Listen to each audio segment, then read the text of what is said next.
Hello and welcome to the African Descents Forum. My name is Dr. Milton Brown and I'm joined in the studio today by Yvonne Stocks, Managing Director of Palm Cove Society. Yvonne is an African Caribbean British descendant woman and a driving force behind Palm Cove Society, a registered not-for-profit community interest company that operates as a social enterprise. With a passion for empowering individuals and communities, Yvonne has played a pivotal role in establishing Palm Cove as a dedicated support and accommodation service provider for thousands of individuals from over 100 countries. Yvonne's journey with Palm Cove has been one of resilience, compassion, and commitment to empowerment. Through her leadership, Palm Cove has made a significant impact in providing breathing space, support, and empowerment to those in need. Her insights, experiences will undoubtedly inspire and motivate others who share the vision of using business as a force for positive social change. We feel privileged to have Yvonne in our studio to share with you more of the fantastic journey of Palm Cove. Palm Cove provides specialist holistic support for vulnerable adults, children, and survivors to recover and transition into the next phase of their lives. Welcome, Yvonne. Thank you. That's a powerful introduction. Thank you for that. Well, it truly is, and we've spoke off camera about when you hear it for the first time. Does it kind of surprise how much? Does it kind of surprise you how much you've done? It surprises me every time. Why is that? Any reason why? Because I think it's because I tend to just do, as opposed to spending my time thinking about what I'm doing, what I've done. Mm-hmm. Yeah. Mm-hmm. Okay, well, let's get straight into it. When was Palm Cove established and what support do you provide? So Palm Cove Society was incorporated on the 9th of March 2007. In terms of the support we provide, we get vulnerable individuals who are often homeless and in need of all kinds of support. So everybody's individual. So you can't say, well, I provide this type of support. You have to look at the individual and work through their needs, which takes a couple of days usually. And once you've identified the needs, then you plan the support. Okay, so when you say the need, what type of need? So individuals will come in, some of them will have no finances, they don't know how to access finance. Some of them will have health issues, physical health issues, mental health issues. Some individuals may be alcohol or drug dependent. Some individuals, women, may be pregnant, and individuals may come in with youngsters, young children who need support and have support needs as well. Yeah. So we have to address all the needs of a particular individual, not just, it's not a prescriptive need. Mm-hmm. So it's quite holistic. It's a holistic approach, yeah. So you said it started in 2007. Why did it start? And what happened for the first seeds of Palm Cove to be planted? The first seeds occurred, or let me just tell you my background. Okay. I trained as a midwife, so I did my degree in midwifery. Mm-hmm. And along that journey, that's when I started recognising that there were some individual women who were in the UK that had no family support. They had very little understanding of what it was like, A, to be pregnant, and B, to look after a young baby. Mm. So it was on that journey when I recognised that individuals like those needed some kind of assistance and support. Mm-hmm. So I used to go home to my husband and say things like, there are women in this country that haven't got any support networks. I know when I was pregnant, I had my mum, I had my mother-in-law, I had my sisters, I had cousins and extended family who, if I had a problem, I could just pick up the phone or I could go to them and say, can you help me with this? And the advice came. It may not have been accurate advice, but at least I got some support and help. These women were women, often from overseas, who had nobody. And they were sat alone in a flat or a bedsit, pregnant or with a new baby. Oh, wow. And nobody to talk to. And obviously I gravitated towards those women because I've got this kind of caring persona. And I spent time talking to them. And that's when I thought, okay, wow, these women need somebody that he would listen to them and hear them and hear their needs and support them. So then, obviously, you learned all this, or you experienced all this through your time as a midwife, yeah? So when did that transition from what you did for the NHS into being this formidable, independent woman? I think it was kind of an insidious transition. I think the more I witnessed the inequality, the more the passion within me grew to want to do something. When I went home and suggested that we did something to my husband, his answer was donate to a charity, because there are people out there that can help. But the desire in me was more than that. I wanted to actually physically be involved in the lives of individuals that needed support. And the transition came when I just thought to myself, enough is enough. I need to stop and engage at this point.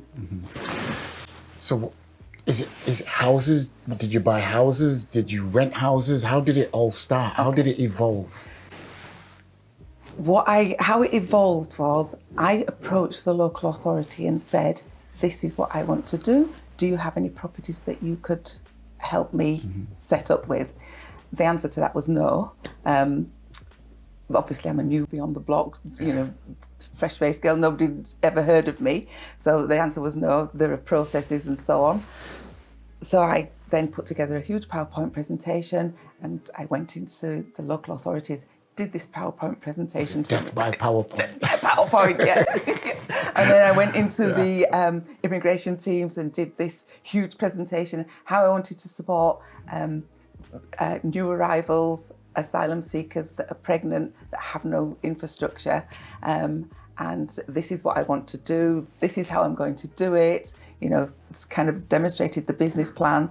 And somebody within the audience stood up and said, "You're a bit ambitious." Yes.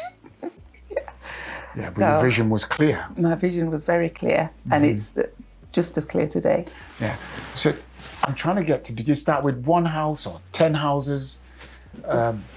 After hounding the local authority for quite a period of time, the housing director contacted me and she said, look, we can't help you, but there is a person within the local community that has properties that if I put you in touch with them, you could potentially look at leasing a property from them. So they put me in touch with that person and I explained what I wanted to do. Obviously, he thought I was mad, bonkers, I think it was the words he used, but absolutely, if you want to rent a house from me, yes, you can. So I started off with a 4-bedroom property and a 3-bedroom property. So I started off with 7 rooms. And where are you today, 2023? 2023, I have 250 bed spaces and nearly 200 outreach service users as well. Wow. And from these the service users from over 100 different countries? I've had service users from maybe more than 100 now, different countries, because we went into the modern slavery field and we got a lot of individuals from EU countries as well. So what are your milestones that you would say and your turning points of growth within the business?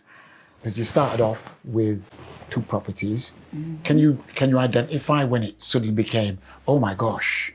I think it became, oh my gosh, when the local authority and other agencies started to recognise this person knows what she's doing. This person actually understands the client group. This person actually gives excellent support. This person actually understands pregnant women. I've lost count of how many women I've escorted to the Bradford Royal Infirmary to give birth to their babies. So that's when the recognition came, and that's when people started placing women with me. What's been your biggest challenge then, running the community interest company with social values and principles? What's your biggest challenge and how have you overcome them? Okay. Biggest challenge for me was when we set up as a kick. I wanted to be self-sustainable. Okay. So that was the biggest challenge, getting the numbers correct. Because if I wasn't self-sustainable, I would implode and go under. Yeah. So as a kick, we had to operate as a business, but I wanted to deliver the social aims. And marrying the two together, that was the challenge. Yeah. Yeah. And as an African, Caribbean, British descendant woman, black woman, how has that been, that journey? 2007 to now. Have you felt you've had barriers that you've had to overcome? Have you ever felt because of your gender and your race there was particular barriers? There have been barriers all the way through. Okay. From trying to get to speak to the right person as a female, it's difficult anyway. But then as a black woman going into a room, it's kind of, okay, not what we were expecting, but we'll deal with it anyway. And a lot of the time you kind of get the idea that it's lip service.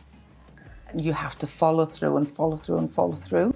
And not only do you get unrecognised or not seen within the extended community, but within your own community as well, you kind of, who she thinks she is, what's she doing and so on. So the challenges have been there from every single quarter. If you go to the bank, you want to borrow some money, well, you're a woman.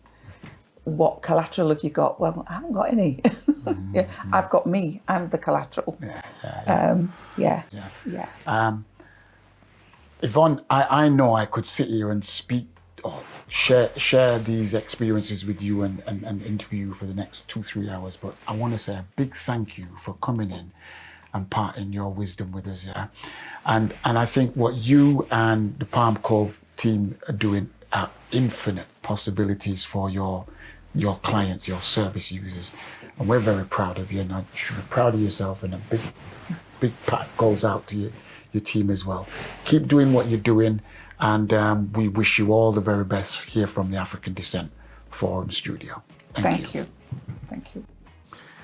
Should anyone feel or know or see anyone you think is being held against their will, don't hesitate to get in touch with Palm Cove on 0113 230 2271. If you want to know more about the African Descent Forum and how to get involved, visit www.kirkleslocaltv.com/the ADF or get in touch at the African Descent Forum @gmail.com. See you next time on the African Descent Forum. Bye-bye for now.